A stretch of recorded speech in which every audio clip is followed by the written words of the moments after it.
ability to be in the fly zone. And it's knowledge to know that the ability creates and makes its own. When tatted all the badges of honor for the fight, your life must take a higher flight. And as long as you stand upright, you're gonna have a good night. You've got your math game and you're skilled.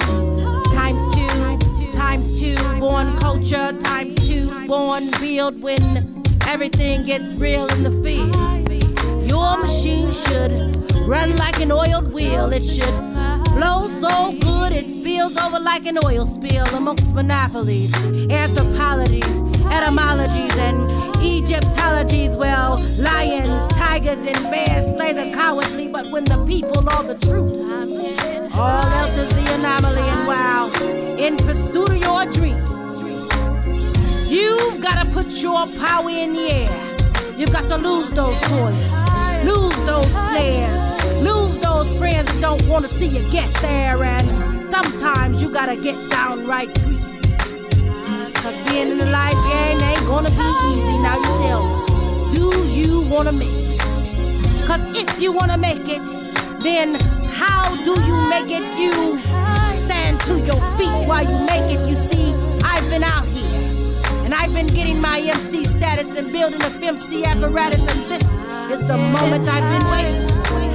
I walked through and there was no door when all of a sudden I wasn't a whore anymore. I'd been purified to the core. I made some good cash, but I decided I wanted more, so I walked. Domestic violence agencies, they have a lot of support groups on helping them get back on their feet, but one thing that they don't do is help the women or teach the women on how to love themselves, which kind of puts them back into that vicious cycle. Because until you love yourself from within, and until you accept and embrace who you are, you're going to keep following in that same pattern. And I know firsthand, because unfortunately I went through it for 14 years, and unfortunately, fortunately I'm still here, because I actually came across many near-death situations, from being stabbed, from being shot at, being dragged down the alley on a truck, and I could go on and on. So that's how A Door to Empower was launched, so that I could help other, actually men and women, because I actually work with the abusers as well, to, get back into the community and live healthier lives. This is my co-partner. This is Sassy Thrifters as well as Sassy's Care. I work with Sassy Thrifters and Sassy's Care as well, but I'm going to digress so that Ms. Tamika can now share with you guys. Hi, Mika. Hey, how you doing? So I just want to welcome everyone. First off, just thank you guys for carving time out of your morning to come spend with us. This is our first series of many. And as Jodine said, she helps a lot with Sassy's Care, which is our philanthropy page. For those who don't know, Sassy Thrifters is the umbrella, and under that umbrella we have different groups that we've launched just to satisfy the need of the community. So again, this is our first collaboration, and we're excited. We hope you're excited. We want your feedback. Please be sure to give us your feedback. And again, thank you for coming out. All right. Well, without further ado, if you haven't found out already, just a quick little housekeeping. The women's restroom is back there on the left, and of course the men's is straightforward. Please make sure, if you haven't yet, I know you guys are going to eat afterwards, but help yourself. Patronize the bar with any soda, alcohol, mimosas. And we're going to introduce our first speaker, who is Ms. Carla Galvan from the Violence Recovery Program from the because I'm saying UIC, is UIC? Yes. University of Chicago. So please give her a warm welcome. So like I said, 11 years ago, I lost my husband, and what I recall from that very moment was just basically how I received his medical update, and that always stuck with me for a long time, because how the message was received to me, it was just very cold and normal how the nurses gave me the medical update as far as letting me know that he had passed. And here with the Violence Recovery, we're making sure that we address secondary traumas through reducing stress. So I don't know if you guys know the actual definition of trauma, but that's basically any traumatic event that causes stress. Losing a job, going through a divorce, going through a domestic violence situation, even in the workplace, just for women that, you go through all this gender discrimination, that's also a traumatic event that can cause you to have stress.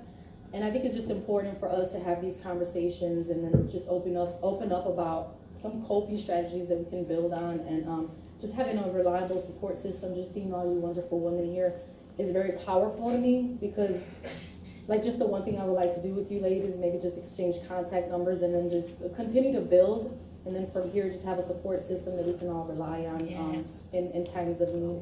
And then also being able to be aware of what we're feeling. And one thing I've told myself throughout the time, for a long time, I used to hide my feelings because I felt judged by others based off of my experiences. Over the last couple of years, especially since I've worked with the university, I've been more open about my feelings and just kind of identifying when I'm feeling down and out, and being able to say, okay, something's wrong with me, and being honest with myself and not feeling worried about being judged or anything like that, because I think a lot of the times we hold on to those feelings because of fear of being judged, and that plays a big role on mental illness. And just kind of saying it's okay to talk about things when we feel that gut feeling in our stomachs, and say, just let it out. So if you ever feel angry, it's better to just express verbally what you're feeling rather than just building on that, because when you build and you build and you build, you're only developing further problems for yourself. Awards for National Poet. I can't even say it right. I'm probably jacking it up. He's won lots of awards though. Nationally in the poetry world, written some books, I believe, and some CDs. And I mean, if you go to his website, it's like a long list of everything. But he is phenomenal. He was just on television recently, on the news actually. So anyways, I don't want to mess up the introduction. I'll let him tell a little of himself. I would like to introduce you all and present to others Blaq Ice. I'm sorry if I jacked up the intro. I'm sorry. He's so humble.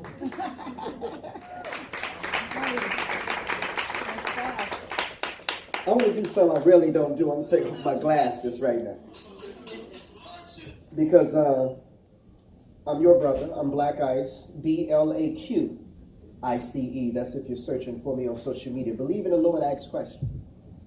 Ice, intelligent, creative, and extraordinary, which we all are. It's just a matter of if we have tapped into that component within inside of ourselves or not. I am the president and founder of the Poet organization. Somebody say Poet. Poet. Poet stands for People of Extraordinary Talent. I founded this organization in 1990, coming out of Simeon High School on the south side of Chicago. I grew up in the Inglewood neighborhood and the Auburn, Gresham neighborhoods. And I wanted to do mentorship programs for young Black and Latino children. And I figured, how can I reach them? So God inspired me to go into the schools where they are. They got to go to school. Most of them want or are made to go to school. So go there. So my program have been in the Chicago public school system since 1990. God has blessed us to touch and save so many lives. Some of the students, after being in our program, because our program is designed to get the children to express themselves through poetry. Tell us how you feel. Tell us what you've been going through. Let's write about it. Let's talk about it. Let's express it in a way that's constructive, instead of picking up a knife or a gun or a pill or a drug, which is destructive not only to you, but those who love you, and maybe even some strangers that encounter you. So the program is called the Breakthrough Program. How many people know, by round of applause, that you can't have a breakthrough unless you've once been broken? See, we look at hard times and hits and blows in life like it's a bad thing. But God places those struggles in your life sometimes to divert your path a different way. Sometimes to awaken your consciousness, because see, before my nephew was murdered last year in the city of Chicago, death had not experienced, my family had not experienced Chicago crime rate like that. I lost my son at 15 years old, but that was to osteosarcoma, cancer. So I knew what it was like to lose a child. I was angry with God. We wasn't on speaking terms for a minute. And I was like, man, I've been out here in these schools. I've been talking to these children. I've been doing what I felt like you've gifted me to do. Why would you do this to me, God? I'm driving past these liquor stores and I'm seeing these hypes stand out on the corner and they living forever, but my son go at 15 years old. You got to explain this to me, God. Man, I don't know about this one. So I started studying his word a little bit more. I was already in the word. My mom gave me that when I was a child. I got that spiritual foundation, so I knew too much not to be mad at God forever, but he needed to explain this to me. And I read Isaiah 57:1. It talks about how sometimes we don't understand why good people are taken away. But God said, I'm going to remove some of them to avoid the evil that is to come, so they won't even have to experience that. So now I use my son's death to help save other young people's lives. I want to share this poem with you that I wrote based on that experience. It's called Ego. Somebody say ego. Ego. It's an acronym that stands for easing God out. Easing God out. Hey, God, where you at? I've been looking for you. Seems like you've been avoiding me or something. And I've been searching for you for years with no answer, just anticipation. And I've been going through this transformation, but every time I call on you, God, it's like I get put on hold. And they say that you hear all and that you see all, but seems like you ain't never available, God, when I call. See, y'all, I remember it was January 91. I had just left Simeon's Martin Luther King ceremony speaking. I wasn't feeling too well that day. Little did I know that all the while, my appendix had been leaking. And where were you, God? Just when I thought nowhere to be found. And if it wasn't for my son's mother convincing me to go to St. Bernard's that night, Black Ice wouldn't be here with you right now. And where were you at, God, that morning when I went to work and when I got to 123rd and Kedzie, right by the cemetery, this lady ran the light. The last thing I saw, y'all, was headlights. A 3-car collision that almost took my life, but where were you, God? And where were you at, God, when my mother was stricken with cervical cancer? She's been going to the Kingdom Hall, serving him since before I was born, and we both called on you, and you still didn't answer. Come on, God, this is my mother. Tell me, is this how you treat all your sons and your daughters? And where were you at, God, that day my son died? I sat there at the University of Chicago and I watched him come back twice. You could have intervened. You could have saved his life, but where were you, God? And where were you at, God, when... Okay, my son, I've heard enough. Now, I know that times for you have been rough, but son, where's your faith?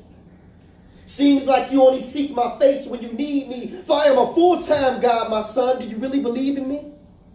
Well, if so, then you would know that I am the creator of the universe. All that you see from the highest heights of heaven to what you have discovered beneath the earth.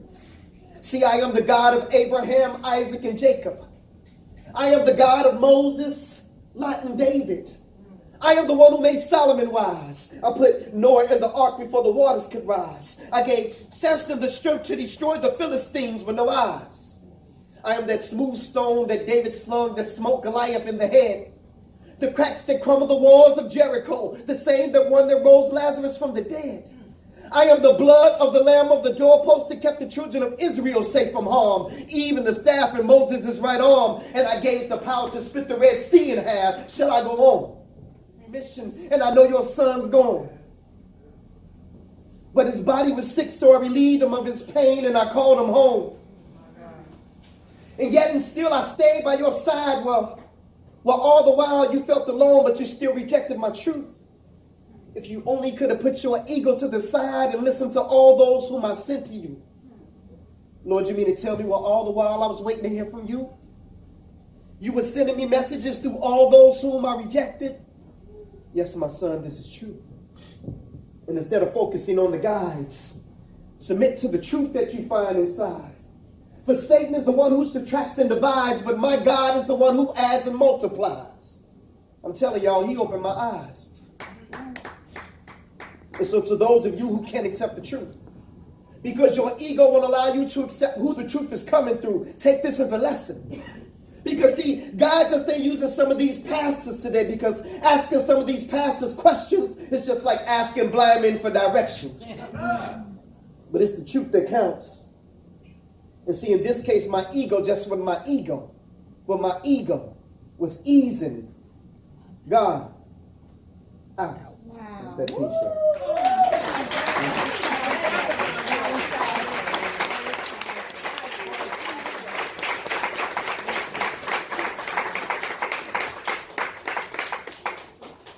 I thank y'all so much, and I appreciate the opportunity. I just want you to know that we all are healing from going through something. Yes. And those scars, emotionally, I still have flashbacks of Coma Children's Hospital and the machine beeping and the morphine to make him comfortable and all that. So I just wanted to take you through a few levels of trauma. One was the gun violence in Chicago. One was this personal sickness that my son was going through. And I work at Stroger Hospital. I celebrated my 27-year anniversary March 1st of this year. My 27-year anniversary of being with the county. I took 2 years off work to take care of my son. And I went from Oak Forest to Stroger. The first place they put me in when I came back to Stroger Hospital, I'm a clerk. I'm a ward clerk. The first place that they put me in was the infusion dialysis clinic. So not only did my son pass away from cancer, I had to be in the clinic where all the cancer patients were. Wow. And I had to, but you know, I do believe God has a sense of humor too. Yes. Yeah. I was able to minister to a lot of the family members who were bringing their loved ones to get their chemo and to get their treatments. And I had to say, hey, look, I don't look at you as a statistic, because oftentimes when we see so many people at the hospital, it's just like, okay, here's a regular person. Yes. But God put me in a position where I was that person coming to the hospital to visit someone. So I feel the hurt and pain of those visited. I don't want to be too long, but I want to close out with this. Everybody's not going to understand your struggle. Everybody's not going to understand what you're going through. And keep in mind that what you're going through is not unique. Although we want to look at it as if I'm the only one that's going through this. Other people have lost their loved ones to Chicago violence. Other people have lost their children to disease. I'm not unique in this, although it feels so powerful and it feels like I'm the only one at times. It's not a unique situation. There are other people that are going through things that you feel in your mind is not as intense as what you went through. But to them, what they're going through is just as important to them as what you're going through. Yes. So I want to close with this piece called The Elevator, because it just talks about how some of the people that started with you on this journey ain't there today. Some people you've lost. That's another traumatic experience. Some of your best friends from childhood ain't there no more. Couldn't understand it. What you were going through was too heavy for them. Yeah. But God will only allow certain people to be in your life for a certain amount of time, and they've served their purpose, they've served their job, and now it's time for God to enlarge your territory, so you have to go. Yes. You want to hold on to people that God is telling you to let go. Let them go. Yes. Yes. Let them go. The longer you hold on to them, the more stress and the more trauma you're going to feel in your life. Right. Yes. This is my sister Deborah. She's the one who brought me into the Chicago poetry scene right here. Yes. I call her Lady Exhale. She's been battling cancer, breast cancer, 3 times. She's been battling breast cancer. When I walked through the door, I had no idea that she would be here. She sent me a message yesterday and said, hey, check out this news article, pretty much. I said, I'm so proud of you. She sent me a thumbs up. When I got here, she said, you know I'm mad at you, right? at one point we were so close, but because of life circumstances and happenings, it allowed us to grow apart. She said, you could have called me, you could have checked on me, you were absolutely right, and I want to publicly say I'm sorry. And I apologize.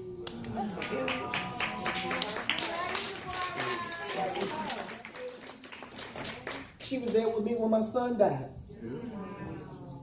So this history ain't like just nothing new. It ain't just through something artificial. We've been through a lot together. And I make my commitment to you today that I'm going to do better as your friend. That's right. I love you. I love you too.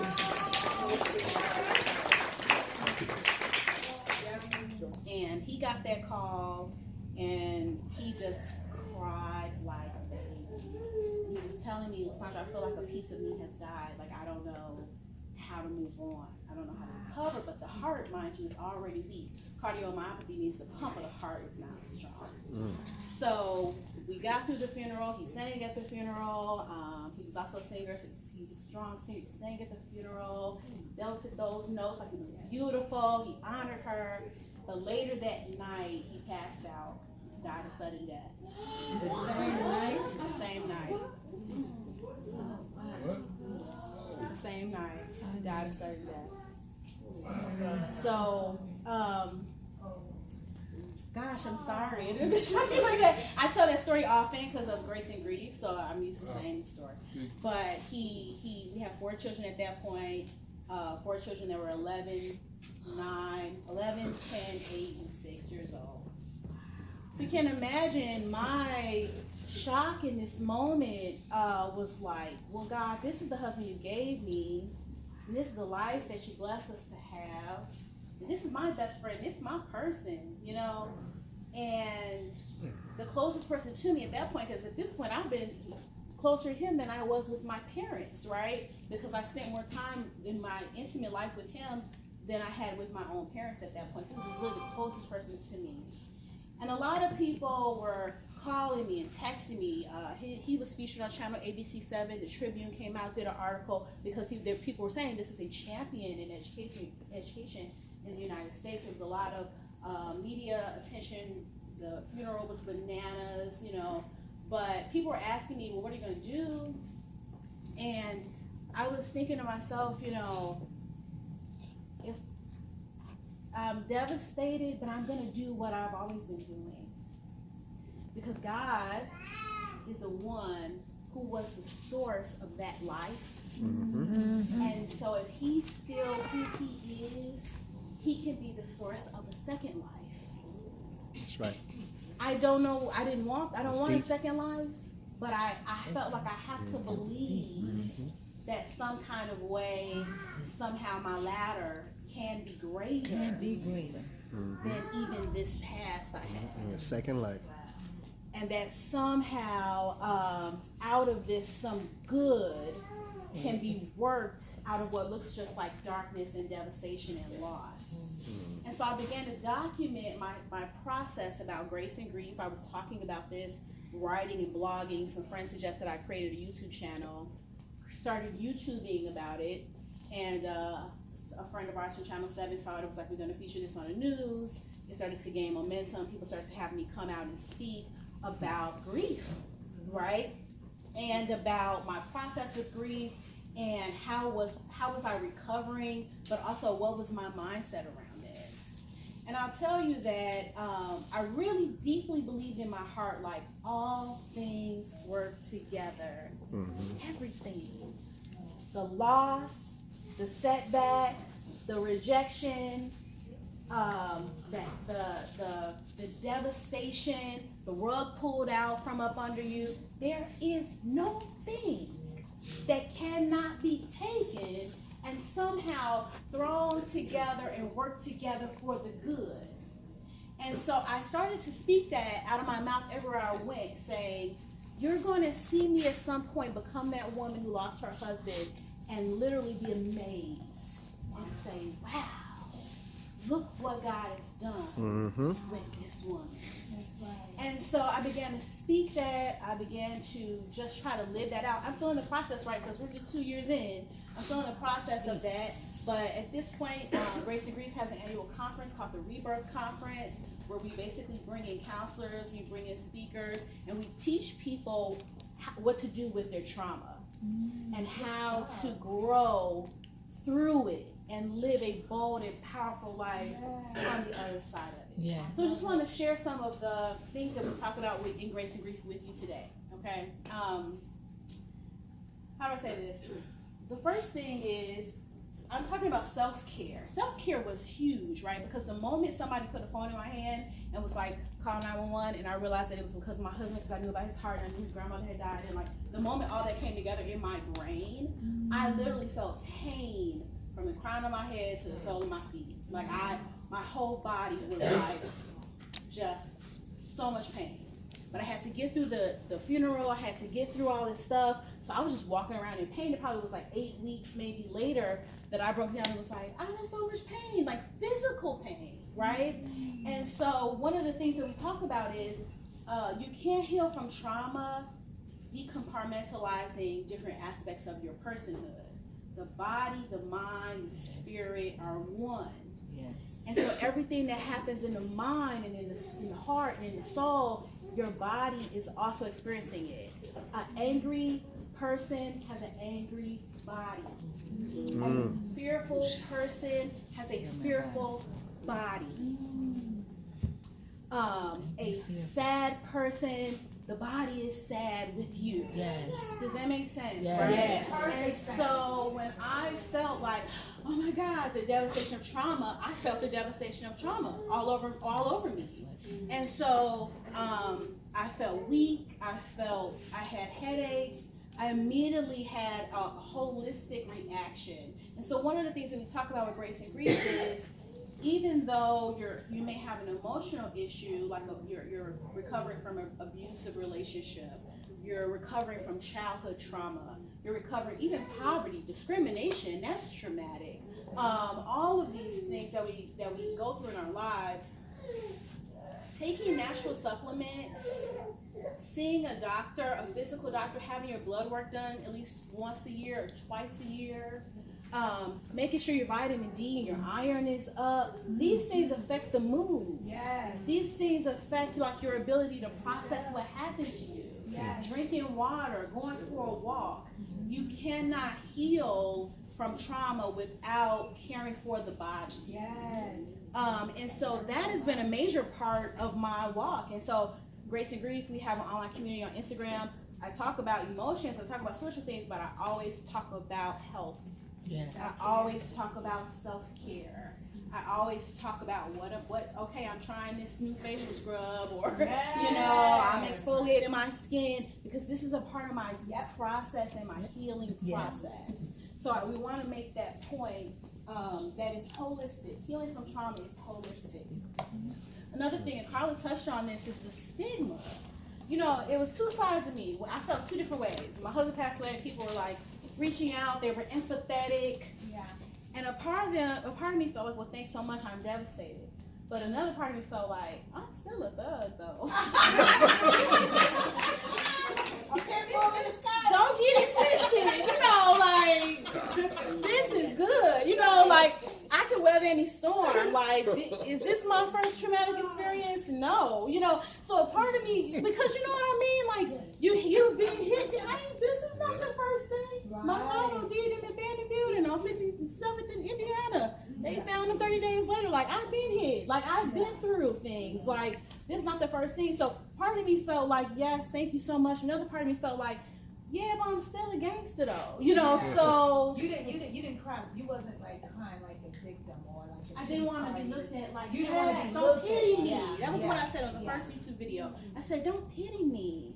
I'm not pitiful. Yeah. Like, what you gonna do? Right. Take what I got left and work it. Play the cards that I was dealt. That's what I always do. You know what I mean? Like, that's who I am. Don't get it twisted. So it was, it was this duality of emotion that I had. But Because I tell you, sometimes if I can't get anybody, my husband mowed the lawn, my husband fixed the stuff, my husband cared for the house, he did everything. I just had to be like, honey, you know, and I want some money, I want to go here. I was well taken care of. So to not have him around and like, who's gonna cut the grass? My fool stuff like, I'm gonna cut the grass. I don't anybody do anything, you know.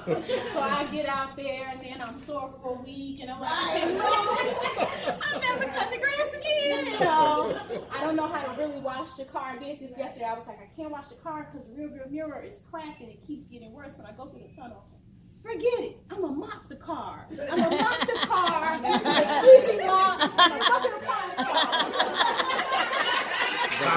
Right. Now you said, I got it. So that's this other part of me, right? And that's very real, right? But sometimes, especially in our community, especially in the Black and Brown community, we have been through so much, and we are so taught, like strong Black women, that I think the stigma is not so much on mental health. The stigma is on vulnerability. Wow. Yes. There you go. Yes. It's almost like, how dare you, if you're supposed to be strong, now try to turn around and be vulnerable. Yeah. And so what I try to do with the Grace and Grief brand is really promote the duality of I have vulnerability. And I created cash cows. I let the big brother watch me. I called for help, and God stood by me. Bring home the reason they let the queen across the board. For I've been equipped with the words of the sword, and who can deny the truth? When the truth creates an instrument of love, it's sudden obedience, it's discipline, it's real strong, and she won't represent the fake, fraudulent idea of what they think a woman should be. But this is me.